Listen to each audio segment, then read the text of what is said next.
ये है जीवन का प्रयोजन, हमारे होने का प्रयोजन।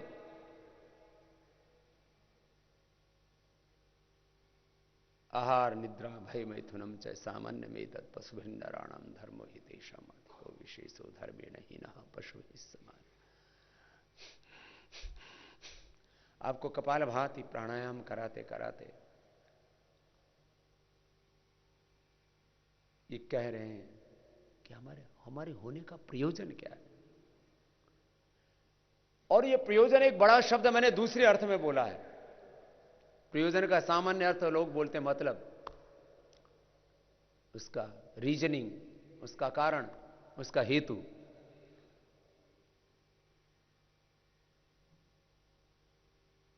ये पेड़ पौधे वनस्पतियां, ये पहाड़, ये नदियां, ये धरती,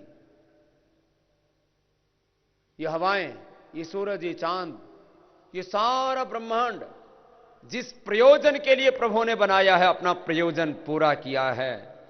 और मनुष्य इस धरती पर भगवान की सर्वश्रेष्ठ रचना है, स्त्री हो या पुरुष हो। ह्यूमन बीइंग, इंसान, स्त्री और पुरुषों के रूप में हम सब आत्माएं। मनुष्य इस धरती पर भगवान की सर्वश्रेष्ठ रचना है, तो उसका प्रयोजन भी इस जगत में सबसे बड़ा है। एक व्यक्ति यदि यह संकल्प ले ले कि मुझे इस धरती को दिव्यता से भरना है, इस धरती पर मुझे स्वर्ग को उतारना है, तो एक व्यक्ति इस पूरे संसार को सुख से, समृद्धि से, आनंद से, शांति से भर सकता है। और वही तबाही पर उतर जाए तो पूरी दुनिया को बर्बाद कर सकता है। हमें अपने होने का प्रयोजन पूरा करना है, इस धरती पर स्वर्ग को उतारना है, भगवान का साम्राज्य कायम करना है। यह हमारे जीवन का बड़ा प्रयोजन है और इसके लिए हमें जीना। छोटे उद्देश्यों के लिए जीवन को जीना इस जीवन का अपमान है। ये बात मैंने पिछले 2 दशकों से कही है। छोटे उद्देश्यों के लिए जीवन को जीना, ये तो जीवन का तिरस्कार है, तो जीवन का अनादर है, तो जीवन का अपमान है, भगवान की दी हुई शक्तियों का अपमान है, अनादर है। विधाता ने कितनी बड़ी तैयारी के साथ मां की कोख से लेकर के और इस धरती माता की गोद में हमारा ये विकास किया है। आज तक दुनिया के बड़े से बड़े वैज्ञानिक भी मनुष्य के पूरे अस्तित्व की तो बात छोड़ो, पूरे व्यक्तित्व की तो बात छोड़ो, मनुष्य के शरीर की एक कोशिका का रहस्य भी अभी तक वैज्ञानिक नहीं जान पाए हैं। एक कोशिका में जो जीन्स हैं, क्रोमोसोम्स हैं, डीएनए, और जो उसका पूरा स्ट्रक्चर है, और उस सेल से किस तरह से मानवीय चेतना का विकास होता है, अभी तक ये पूरी दुनिया के लिए रहस्य बना हुआ है। कैसे शुक्र और रज के संयोग से मनुष्य बनता है। अब तो क्लोनिंग पद्धति के तहत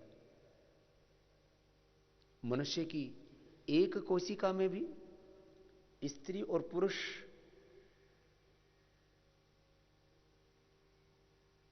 दोनों के गुण होते हैं, दोनों की जीन्स होते हैं, क्रोमोसोम्स होते हैं, दोनों का डीएनए होता है एक ही कोशिका में भी।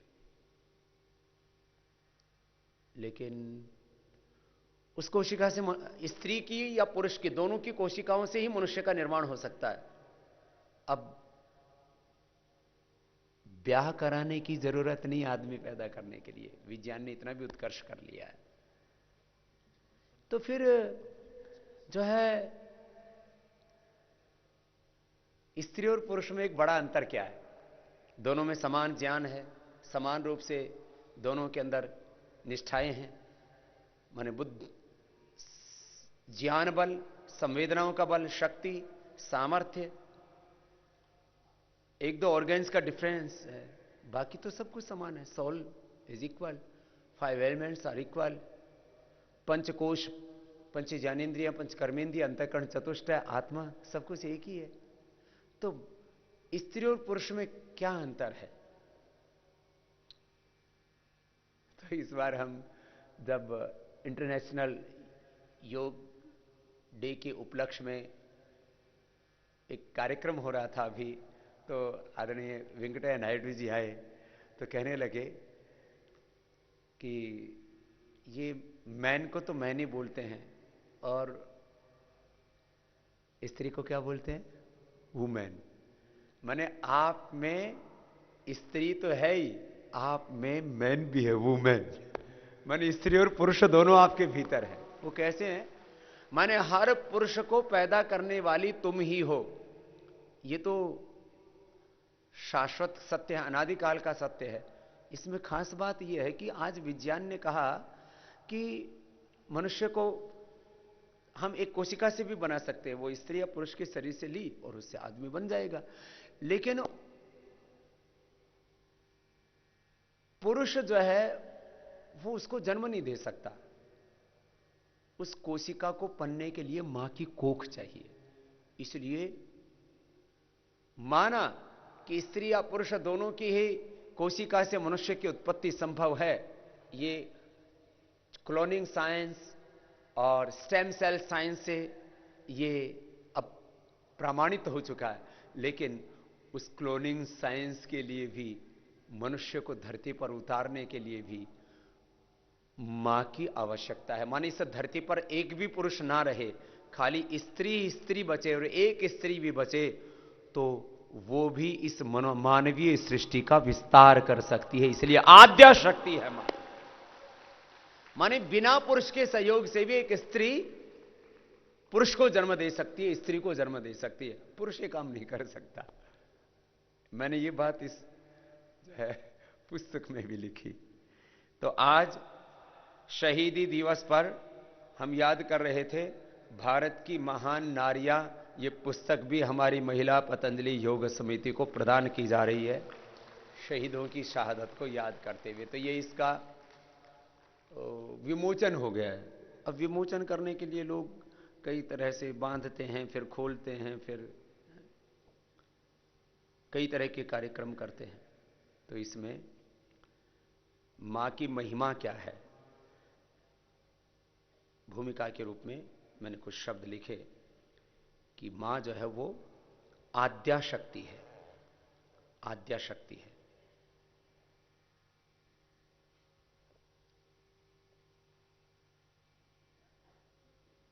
और मां दिव्यता की देवी है और देवालय है देवी। सारे तीर्थ, सारे धाम, सारे धर्म, सारे पुण्य, सारे संस्कार और समस्त शुभ का आधार है मां।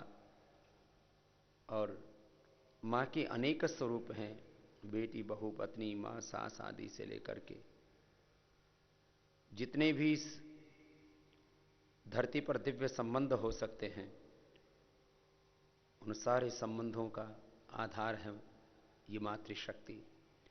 और मातृशक्ति की भूमिका क्या है, इन 5 सत्यों का एक छोटा सा संकेत इस पुस्तक के प्रारंभ में हमने किया और बहुत पुरुषार्थ से इसका संकलन किया है हमारी विदुषी बहन डॉक्टर सुमन जी ने। तो उनका भी एक बार बहुत बहुत अभिनंदन है।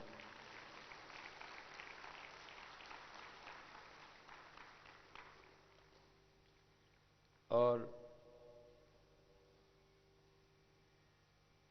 भारत की नारियों का इस राष्ट्र के लिए बहुत बड़ा योगदान तो पहले से रहा ही है।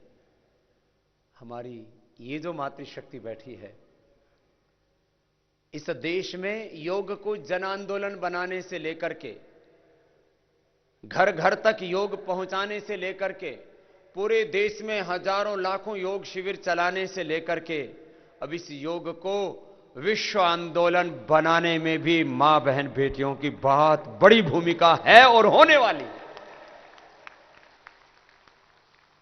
आप इतिहास पढ़ती तो हैं ही, आप इतिहास से घड़ती भी हैं। पूरे देश में काला धन, भ्रष्टाचार और व्यवस्था परिवर्तन के लिए जो एक जन आंदोलन चला, उसको भी आगे बढ़ाने के लिए आपकी बहुत बड़ी भूमिका रही है। और इतना ही नहीं, अब यह जो स्वदेशी का आंदोलन चला है, इस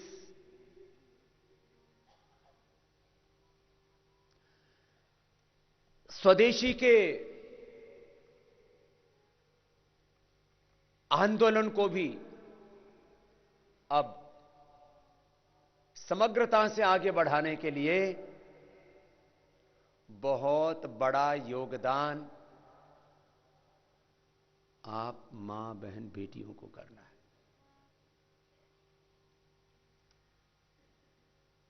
पहले आपने घर में सबको उठा के योग करवाया,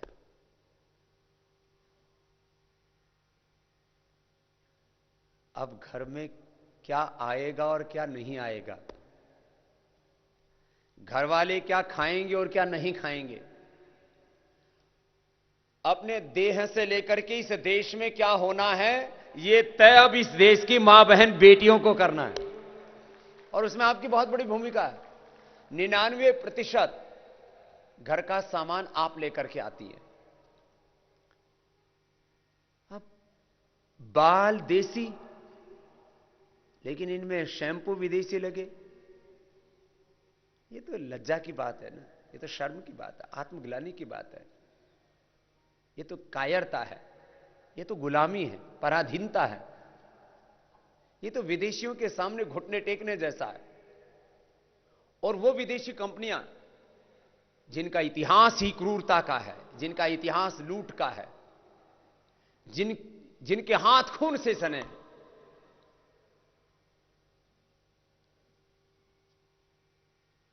जिन्होंने अनगिनत पाप किए हैं, ऐसी एमएनसीज, ईस्ट इंडिया कंपनी से लेकर के लाखों शहीदों को शहादत देनी पड़ी, तो उसके पीछे कारण है ईस्ट इंडिया कंपनी। जिस कंपनी के कारण से हमने अपने लाखों वीर वीरांगनाओं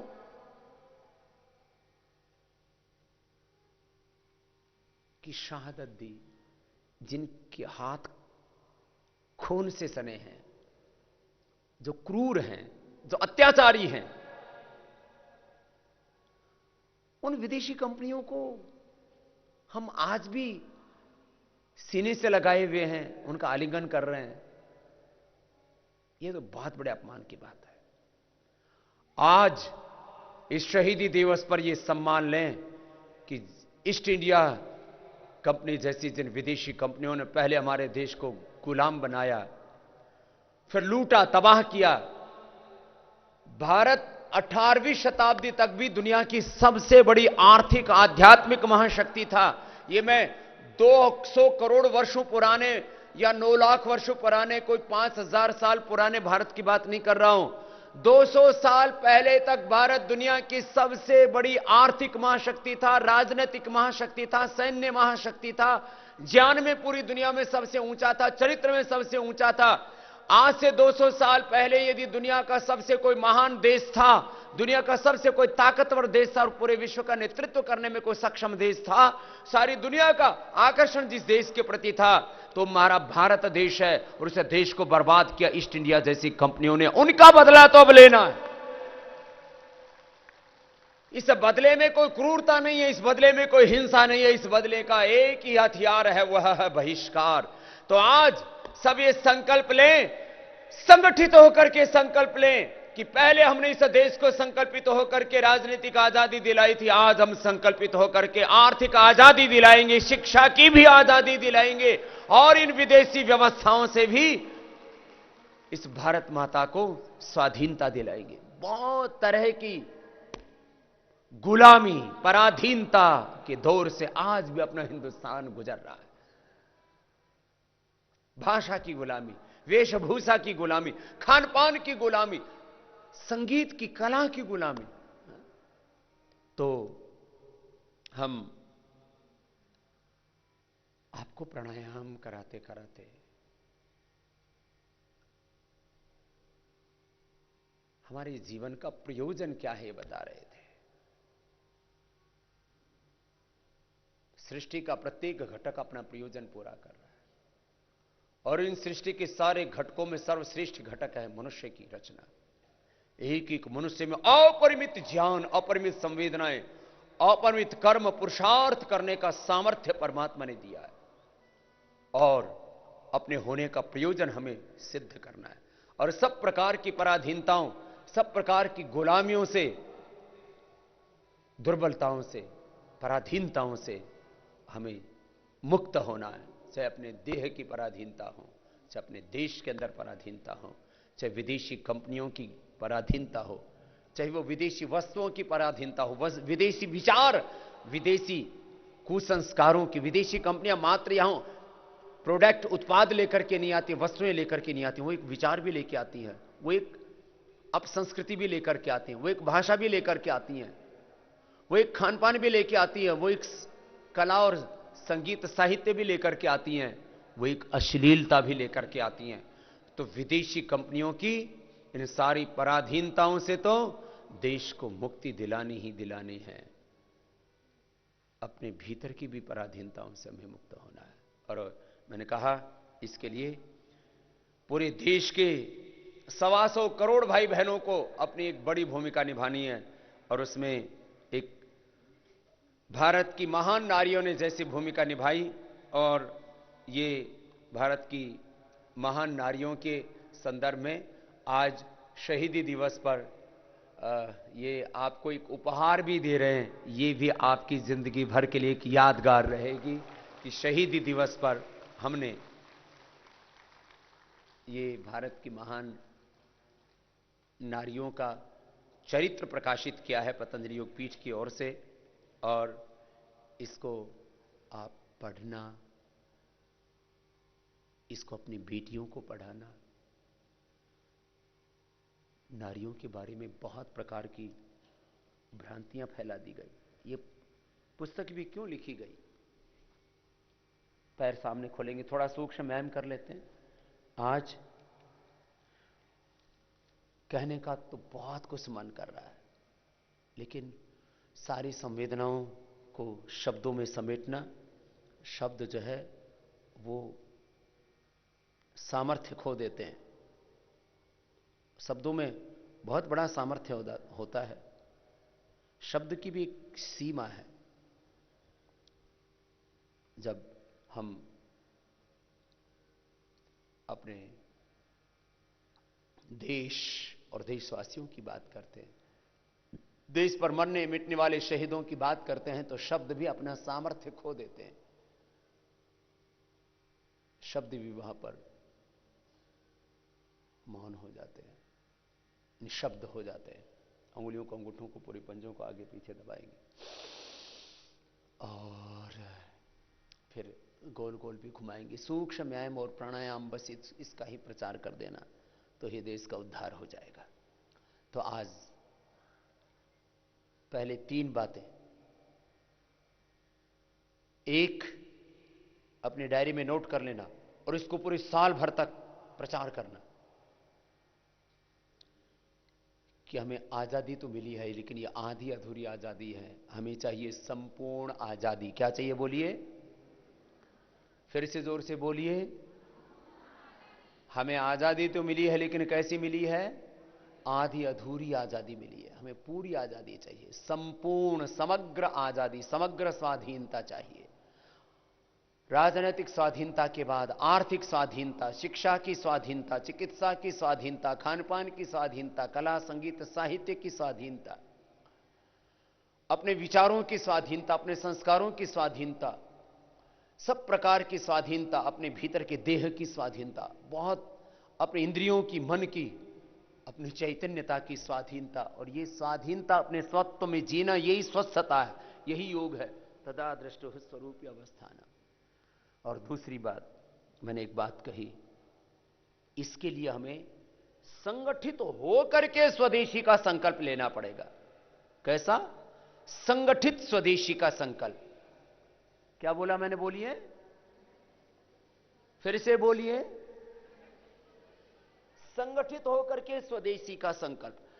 अरे ये 125 करोड़ भारतीयों को संकल्प लेना है, बच्चे बच्चे को संकल्प लेना है, मां बहन बेटियों को, हिंदू और मुसलमानों को, सिखों को, ईसाइयों को, ब्राह्मणों को, क्षत्रियों को, वैश्यों को, दलितों को, शूद्रों को, वनवासियों को, आदिवासियों को, सब भारतवासियों को, चाहे हमारी परिस्थिति कैसी भी हो, इन परिस्थितियों से भी बाहर निकलने का रास्ता स्वदेशी से ही निकलेगा।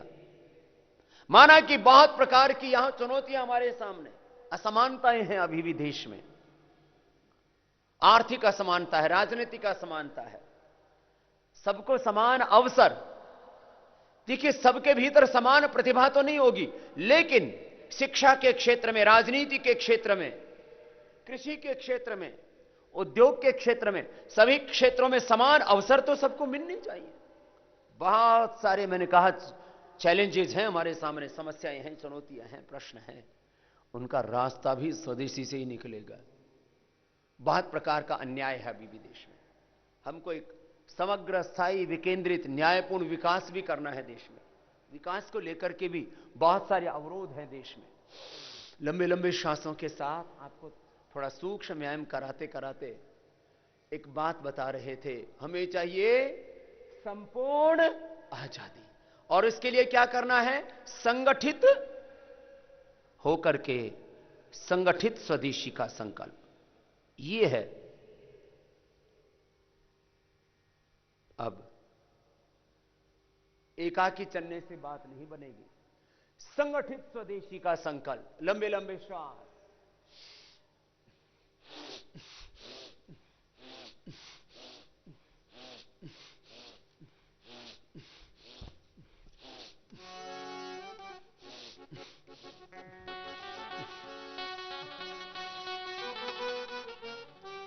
लंबा लंबा श्वास लेंगे।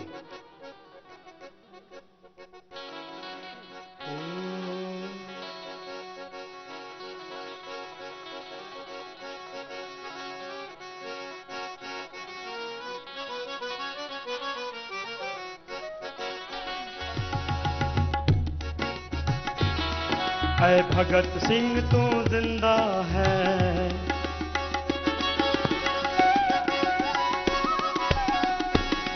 ऐ भगत सिंह तू जिंदा है, हर एक लहू के कतरे में।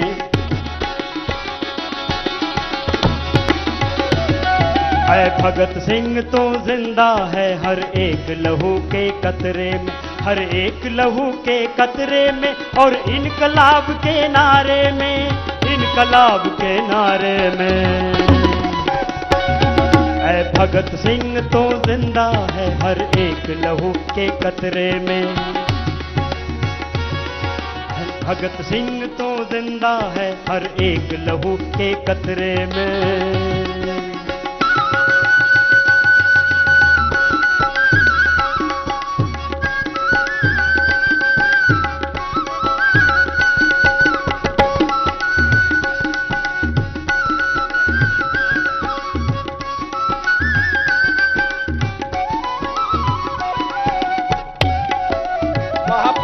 मरते ही नहीं है।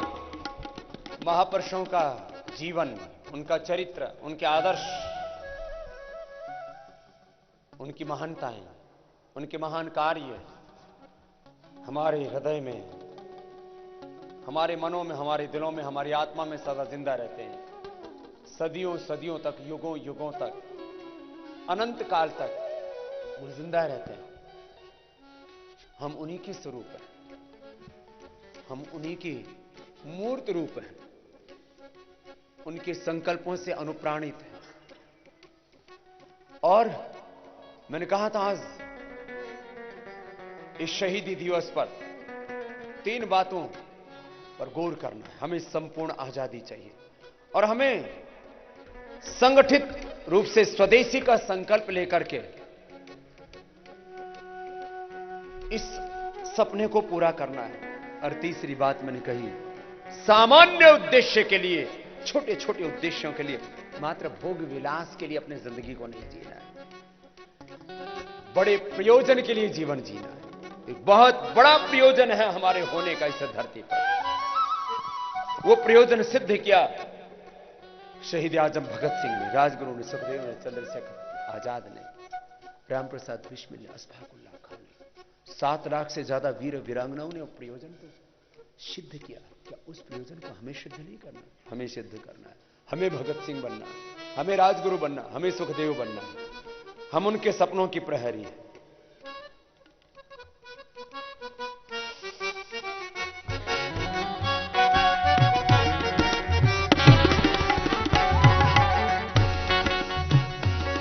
तूने तब ही तो बोला था ये आजादी नहीं धोखा है।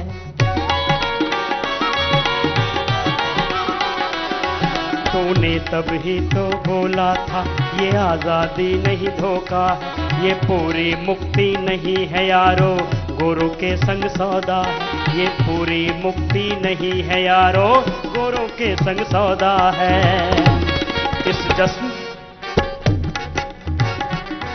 इस झूठे जश्न की रौनक में फंसे हुए किसानों में, इस झूठे जश्न की रौनक में फंसे हुए जवानों में, फंसे हुए जवानों में ऐ भगत सिंह तो जिंदा है, ऐ भगत सिंह तो जिंदा है। हर एक लहू के कतरे में, हर एक लहू के कतरे में और इनकलाब के नारे में, हर एक लहू के कतरे में और इनकलाब के नारे में, इनकलाब के नारे में है भगत सिंह तो जिंदा है। हर एक लहू के कतरे में।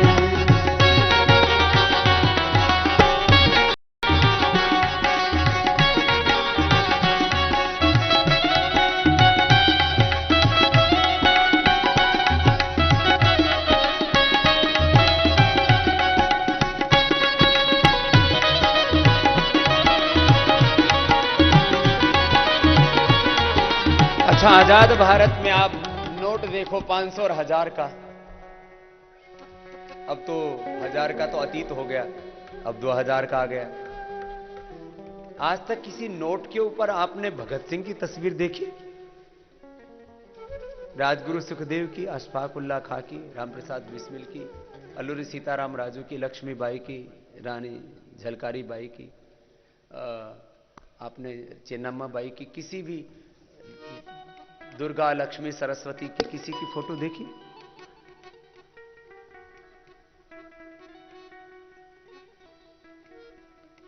लोगों ने ना अपने आदर्श भी ऐसे सेट कर रखे हैं जिससे कि कुछ बड़ा काम ना करना पड़े। अब मैं किसी के ऊपर टिप्पणी नहीं कर रहा हूं। और लोगों ने ठेकेदारी कर रखी है, हम इसके वारिस हैं, हम इसके वारिस, हम उसके सपनों का भारत बनाएंगे, हम उसके सपनों का भारत बनाएंगे। हम वारिस हैं, हम वारिस हैं, हम पहरेदार हैं,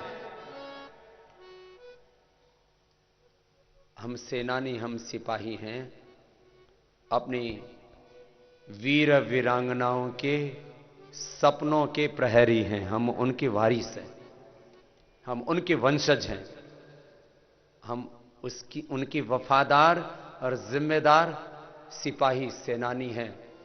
कि चाहे उनके साथ सरकारों ने न्याय ना किया हो, लेकिन हम 125 करोड़ भारतीय इसके लिए संकल्पित हैं कि हम वीर वीरांगनाओं और ऋषि ऋषिकाओं के सपनों का भारत बनाएंगे। हम उनके वंशज हैं, हम उनके पहरेदार हैं। ये संकल्प लेना है हमको, तब ये देश आगे बढ़े। विद्रोही थे ना ये, कैसे विद्रोही कि हमें आधी अधूरी आजादी नहीं चाहिए। उस समय सौदेबाजी हो रही थी, इसके ऊपर तो हमने बहुत बोला है। ट्रांसफर ऑफ पावर एग्रीमेंट था, ये आजादी भी क्या थी? ये आजादी तो एक बहुत बड़ा शब्द है। और वैसे भारत की आजादी की यदि कोई सच्ची लड़ाई थी तो 1857 की लड़ाई थी हिंदुस्तान की। ये 15 अगस्त 1947 को कोई युद्ध थोड़ी हुआ था कि अंग्रेज जो है बोले अब हम जा रहे हैं, अब तुम देश चलाओ। वो एक ट्रांसफर ऑफ पावर एग्रीमेंट करके गए, जिसके कई दस्तावेज हमने इसी मंच से दिखाए। बड़े बड़े पोथे, इतने मेरी हाइट से भी ज्यादा हो जाते थे कि ऐसे ऐसे तुम हमारे पीछे से भी हिंदुस्तान चलाओगे। ये हमारे क्रांतिकारी कहते थे, तो तुम्हारा ये देश ही नहीं है, तुम क्या हमसे एग्रीमेंट करके जा रहे हो कि जैसे तुम कह रहे हो वैसे हम देश चलाएंगे। अब ट्रांसफर ऑफ पावर एग्रीमेंट के तहत ये हिंदुस्तान नहीं चलेगा। अब ये हिंदुस्तान अपनी संस्कृति, सभ्यता और अपनी परंपराओं के आधार पर, अपने संस्कारों के आधार पर चलेगा, अपनी सभ्यता के आधार पर आगे बढ़ेगा। ये काम हमें पूरा करना, ये है सच्चा स्वदेशी का दर्शन।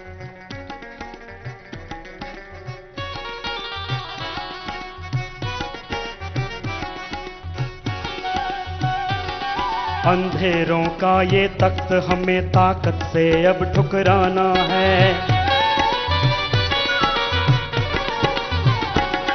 अंधेरों का ये तख्त हमें ताकत से अब ठुकराना, हर सांस जहां लेगी उड़ान उस लाल सुबह को लाना। कबाल भाती करते रहिए।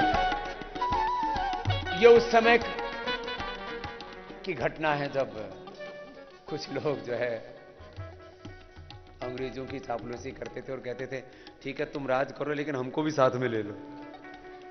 उस समझौतेवादी सोच के खिलाफ थे भगत सिंह और ये तमाम क्रांतिकारी कि हमको आधी अधूरी आजादी नहीं चाहिए, हमको जिसमें पराधीनता की बदबू आती है, जिसमें ग्लानी हो, गुलामी हो, वो आजादी नहीं चाहिए। हमारा अपना देश है, हमारी अपनी भाषा है, अपनी वेशभूषा है, अपनी संस्कृति है, अपनी सभ्यता है, अपने संस्कार हैं, अपनी परंपराएं हैं।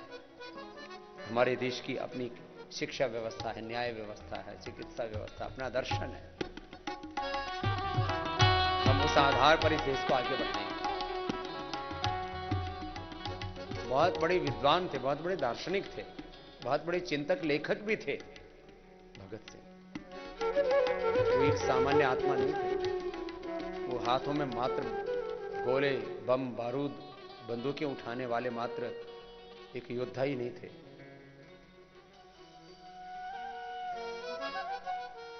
ये तो कुछ भूले हुए इतिहास में। यदि महात्मा गांधी जी चाहते तो इनकी फांसी भी टाली जा सकती थी और फांसी नहीं टाली जा सकती थी।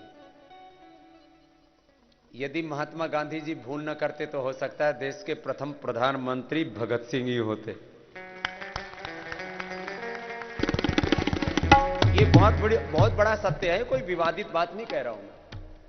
कुछ चीजें हुई हैं, आप जिन्होंने थोड़ा बहुत इतिहास पढ़ा है उनको पता है।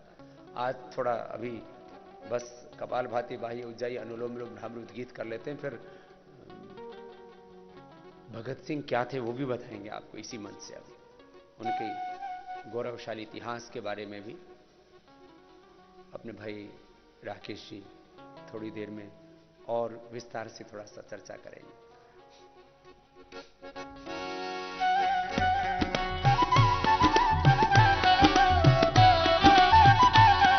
अंधेरों का ये तख्त हमें ताकत से अब ठुकराना है। अंधेरों का ये तख्त हमें ताकत से अब ठुकराना है, हर सांस जहां लेगी उड़ान उस लाल सुबह को लाना है। हर सांस जहां लेगी उड़ान उस लाल सुबह को लाना है। शहीदों की राह पर मर मिटने की, शहीदों की राह पर मर मिटने की क्रांतिकारी उम्मीदों में, क्रांतिकारी उम्मीदों में है भगत सिंह तो जिंदा है भगत सिंह तुम जिंदा है हर एक लहू के कतरे में। है भगत सिंह तो जिंदा है हर एक लहू के कतरे में, हर एक लहू के कतरे में और इनकलाब के नारे में, हर एक लहू के कतरे में और इनकलाब के नारे में। है भगत सिंह तो जिंदा है हर एक लहू के कतरे में। है भगत सिंह तो जिंदा है हर एक लहू के कतरे में, हर एक लहू के कतरे में और इनकलाब के नारे में, एक लहू के कतरे में, इनकलाब के नारे।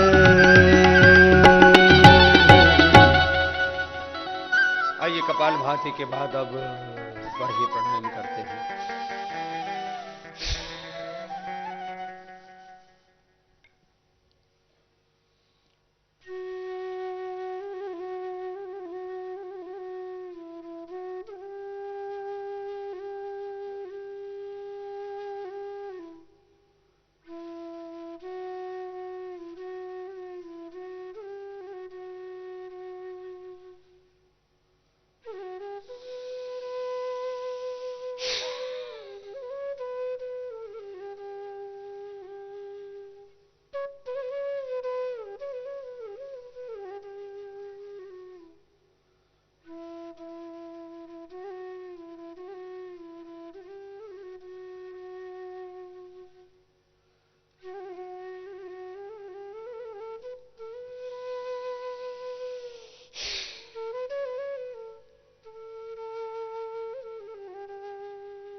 उज्जाई करते समय थोड़ा गले में प्रार में खांसी थोड़ा ऐसे इरिटेशन होता है, धीरे धीरे खत्म हो जाता है।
यथाशक्ति रोक के हृदय नाक को बंद करके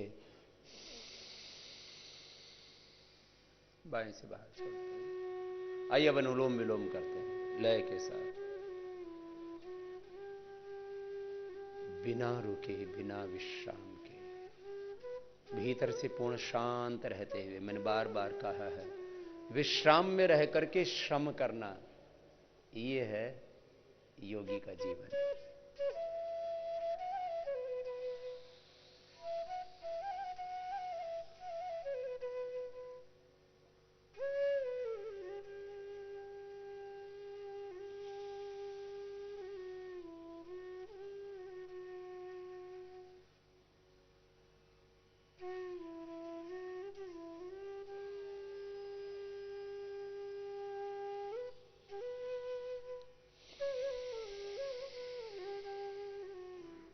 अनुलोम विलोम प्राणायाम करना, और हर दिन भोर में उठते ही माता भूमि ही पुत्रोहम पृथ्वी, धरती माता को प्रणाम करना। माता पिता के पास आप रहते हो तो उठ के मातृदेवो भव पितृदेवो भव, उनको प्रणाम करना। और माता पिता पास में ना हो, गुरुजन पास में ना हो, तो मातृदेवो भव, पितृदेवो भव, आचार्य देवो भव, इनको कृतज्ञता पूर्वक स्मरण करते हुए, उनके उपकारों को याद करते हुए, उनके सपनों को, संकल्पों को पूर्ण करने के लिए संकल्पित होकर के कृतज्ञ भाव से उनको स्मरण करना, और अपने सामने आदर्श रखना वीर वीरांगनाओं का, ऋषि ऋषिकाओं का। यह हमारी शक्ति है, यह हमारी प्रेरणा है, यह हमारा जीवन का प्रयोजन क्या है, इसका संकल्प उनसे मिलता है। इस हमारे जीवन का प्रयोजन क्या है? मैंने कहा आज हमें 3 बातों पर ध्यान देना है। संपूर्ण आजादी, संगठित रूप से स्वदेशी का संकल्प, और जीवन को एक बड़े प्रयोजन के लिए जीने का संकल्प। ऋषियों की तप, त्याग, तेज और मानव धर्म महान के। याद करें अपने गौरवशाली महान अतीत को, और वर्तमान में एक एक व्यक्ति में और पूरे राष्ट्र में जो अपरिमित सामर्थ्य है, अपने सामर्थ्य का एहसास, अनुभव, और एक परम वैभवशाली, स्वस्थ, समृद्ध, संस्कारवान ऋषि ऋषिकाओं, वीर वीरांगनाओं के सपनों का भारत बनाने का दृढ़ संकल्प। अनुलोम विलोम प्राणायाम करते रहिए, रुकना नहीं है किसी को भी।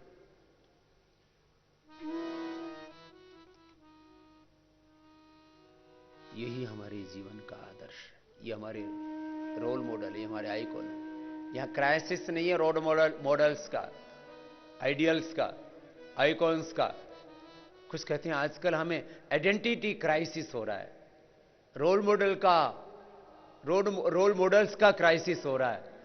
अरे ये क्राइसिस होगा दुनिया के किसी अन्य देश के लिए, वो उनका जाने।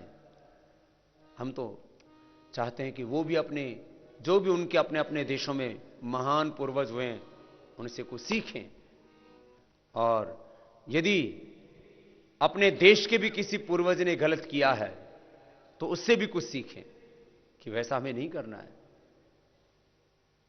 लेकिन हमारे यहां तो आइडेंटिटी क्राइसिस है ही नहीं। हमारे यहां तो अयम आत्मा ब्रह्म शिवोहम अहम ब्रह्मास्मि तत्त्वमसि शेतकेतो प्रज्ञानम ब्रह्म अयम आत्मा ब्रह्म ओम सर्वम खलु इदम ब्रह्म वासुदेवः सर्वम ईशावास्यमिदम सर्वम। हम अमृत पुत्र हैं, हम ऋषि ऋषिकाओं की संतान, हम भारत माता के अमर संतानें हैं। हम महान आत्मा है, शिवरूप आत्मा है। हमारे यहां कहां आइडेंटिटी क्राइसिस है? हमारे यहां तो कोटि कोटि वीर वीरांगनाओं का, ऋषि ऋषिकाओं का महान आदर्श चरित्र है। आइए अनुलोम विलोम करते हुए इस विचार को अपने भीतर सदा संजो के रखना, तो एक क्षण के लिए भी आप अपनी चेतना से नीचे नहीं आएंगे। सदा अपने आत्म चेतना में, वीरत्व की चेतना में, साहस की चेतना में, शौर्य पराक्रम की चेतना में, दिव्य चेतना में, ऋषि चेतना में, वीर वीरांगनाओं की, ऋषि ऋषिकाओं की चेतना में, भागवत चेतना में, दिव्य चेतना में ही जिए। एक क्षण के लिए भी नीचे नहीं आना है। आइए अनुलोम विलोम करते रहिए, रुकना नहीं है किसी को भी।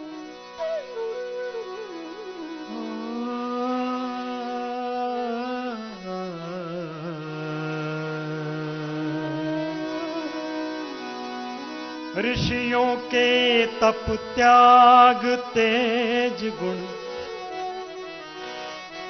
ऋषियों के तप त्याग तेज गुण, मानव धर्म महान की। भूली हुई कहानी फिर से याद करो बलिदान की।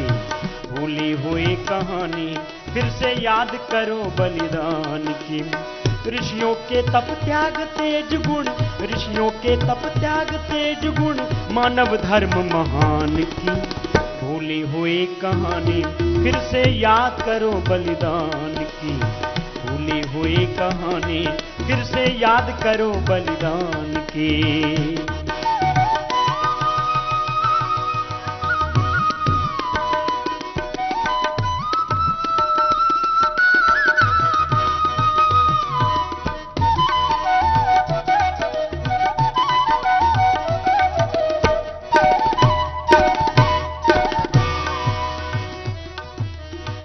धरती को धर्म का सूरज देता सदा प्रकाश है, जिस धरती को कर्म और कौशल पर ही विश्वास है।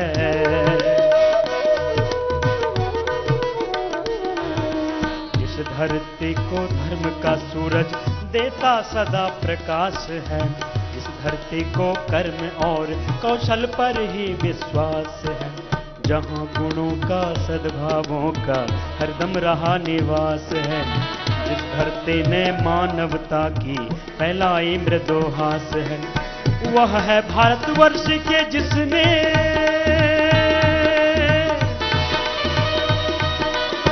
वह है भारतवर्ष के जिसने वह है भारतवर्ष के जिसने ज्योति जगाई ज्ञान की भूली हुई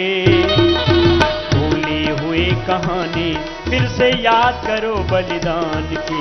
अरे भूली हुई कहानी फिर से याद करो बलिदान की।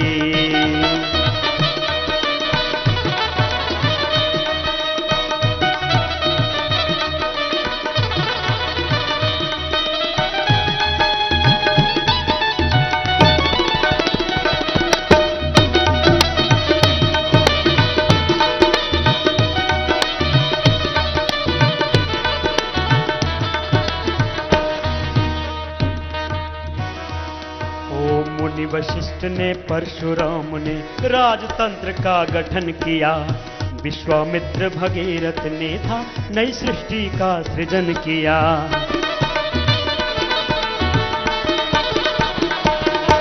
मुनि वशिष्ठ ने परशुराम ने राजतंत्र का गठन किया, विश्वामित्र भगीरथ ने था नई सृष्टि का सृजन किया। ऋषि मुनियों ने ज्ञान दान हित सारे जग में भ्रमण किया, विश्ववंद कहलाए इनको सारे जग ने नमन किया। वही भूमिका फिर बननी है, वही भूमिका अपने को फिर से निभानी है, हम उन्हीं की संतान है। वही भूमिका फिर बननी है ऋषियों की संतान की। भूली हुई अरे भूली हुई कहानी फिर से याद करो बलिदान की। भूली हुई कहानी फिर से याद करो बलिदान की।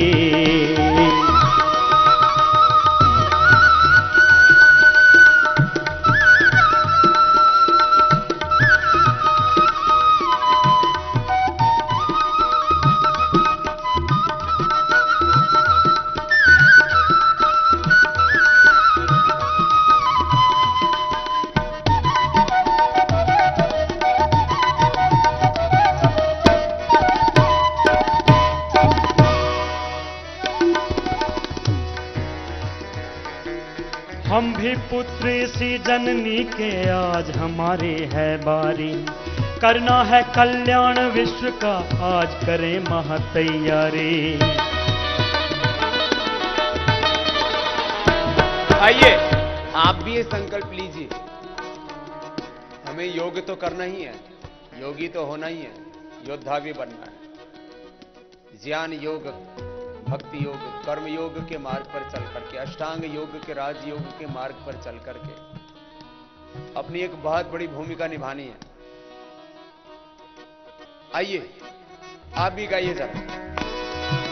हम भी पुत्र इसी जननी के आज हमारी है बारी, करना है कल्याण विश्व का आज करें महातैयारी।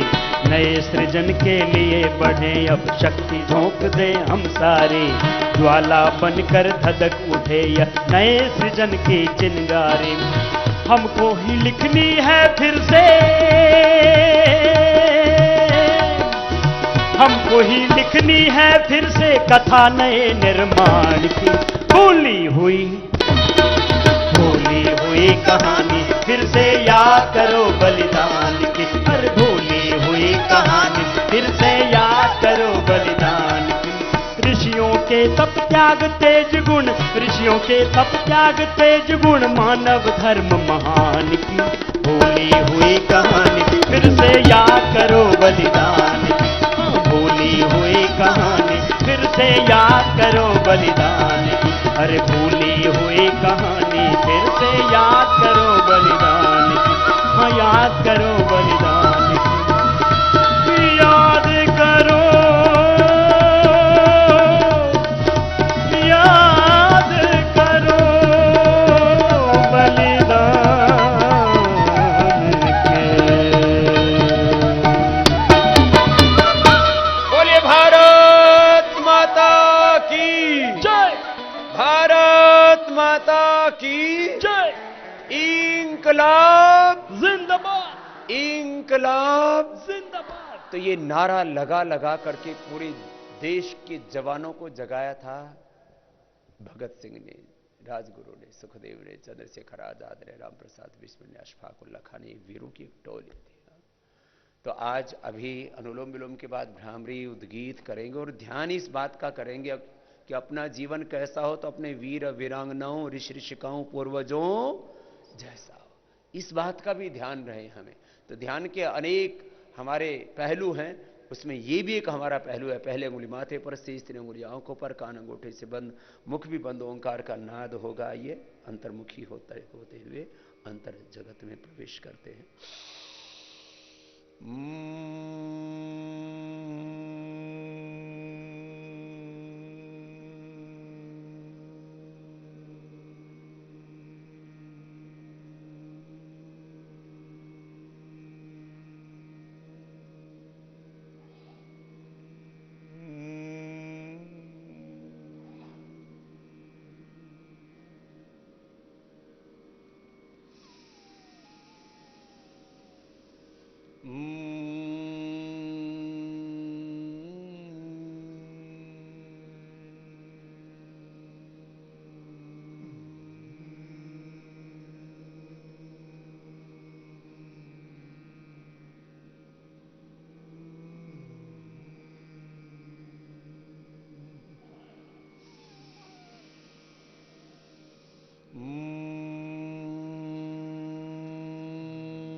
भ्रामरी के बाद अब उद्गीत प्राणायाम करते हैं।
मौन हो जाते हैं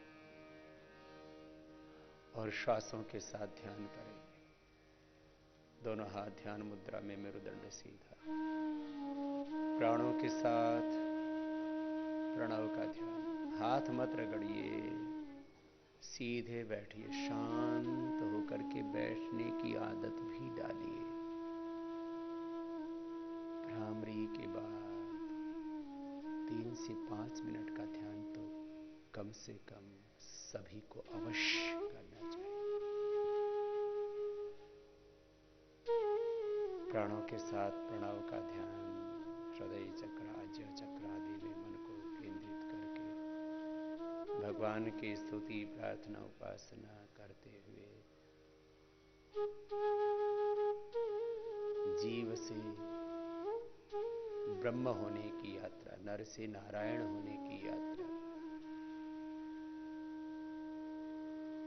ये ध्यान तो आप रोज कर ही रहे थे।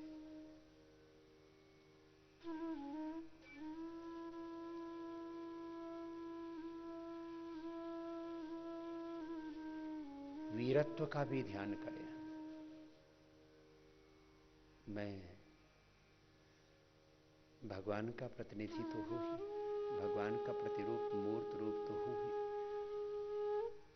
भगवान की संतान तो हूं ही, और मेरा मस्तिष्क भगवान के दिव्य ज्ञान से, मेरा हृदय भगवान की दिव्य संवेदनाओं से, और मेरा पूरा अस्तित्व भगवान के दिव्य सामर्थ्य से तो भरा हुआ है ही।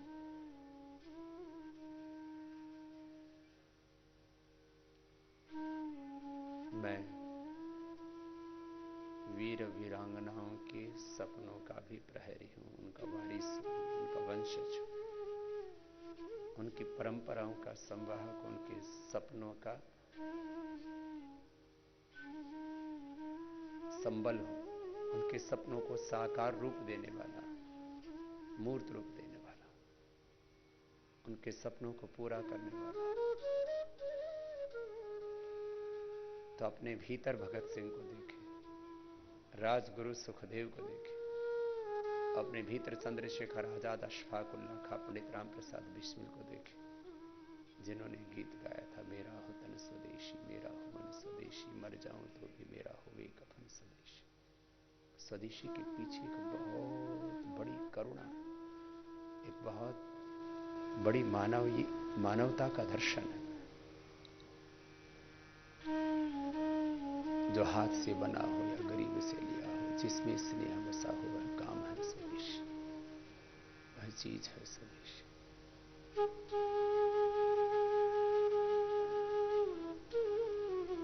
मानव का दर्द क्या है, मानव का धर्म जाने, जो करी मनुष्यता की रक्षा, वह काम है स्वदेशी।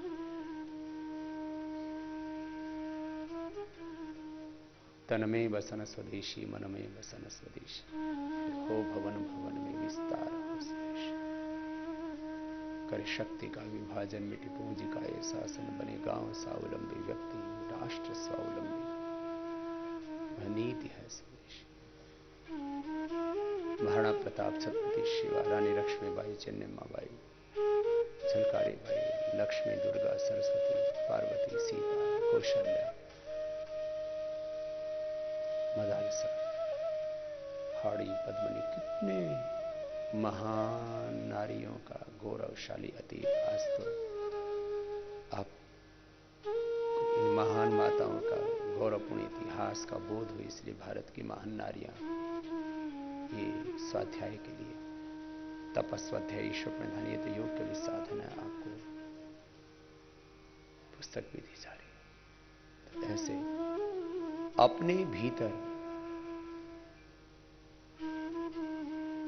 संपूर्ण दिव्यताओं को, अपने भीतर भगवत्ता को, अपने भीतर ऋषियों के चरित्र को, वीर वीरांगनाओं के चरित्र को अनुभव करना, ये भी एक ध्यान है। और इसी भाव चेतना में निरंतर जीना, दोनों हाथों को ऊपर उठाना, आपस में रगड़ना, आंखों पर रखना, अब आंखें खोलना। ऐसे इतनी देर कम से कम ध्यान अवश्य किया करो।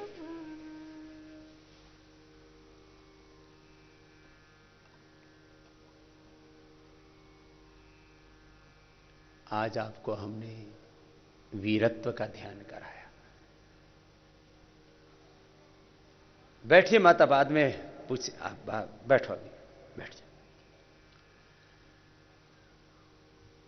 आपको वीरत्व का ध्यान करवाया और ध्यान के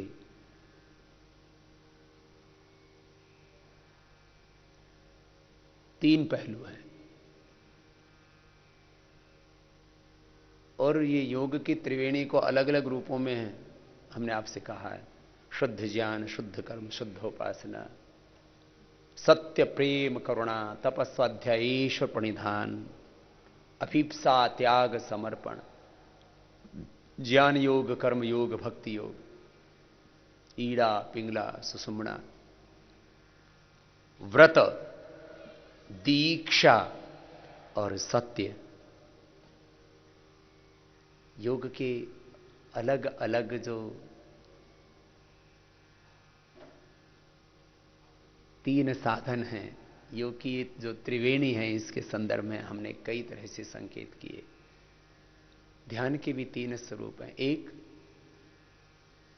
भगवान का ध्यान करना, भगवान की स्तुति, प्रार्थना, उपासना के रूप में।